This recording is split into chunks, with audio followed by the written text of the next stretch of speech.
Thank you very much, Mr. Chairman and Ranking Member. 38 years ago in 1983, I appeared before this committee to request that my amendment to prohibit taxpayer funding for abortion in the Federal Employees Health Benefits Program be made in order. Democratic members of this committee, Joe Moakley, Tony Hall, and David Bonnier, joined all 4 Republicans to permit the full House to vote on my amendment. It became law.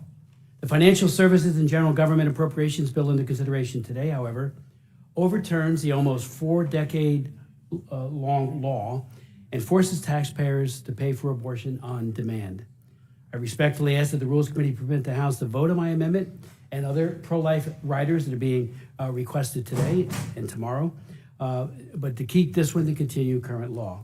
As you know, according to OPM, taxpayers currently pay approximately 72% of the cost of health care premiums for federal employees and their dependents. Abortion is not health care unless one construes the precious life of an unborn child to be analogous to a tumor to be excised or a disease to be vanquished. Abortion methods include dismembering the child to death or by killing that baby with poison. Then Senator Joe Biden said, and I quote him, "Those of us who are opposed to abortion should not be compelled to pay for them," close quote.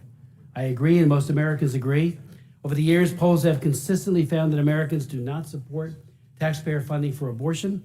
The January 2021 Marist poll found that by a margin of 58% who are against it and 38 who are for it on taxpayer funding for abortion.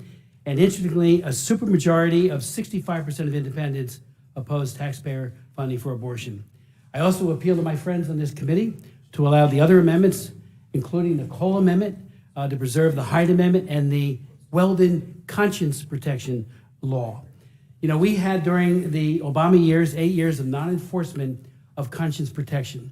And we had so many people, we had press conferences, we had meetings where we brought LPNs, nurses, and others who were being coerced into participating in abortion. One nurse from New York was compelled to participate in a dismemberment abortion. She did it under pain of losing her job if she didn't. She was protected by federal law. She acquiesced, and she has had nightmares ever since. The Hyde Amendment has saved more than 2.4 million lives.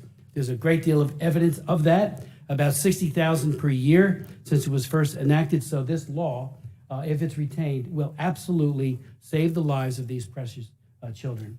I also have 3 other amendments I would ask you to consider. One,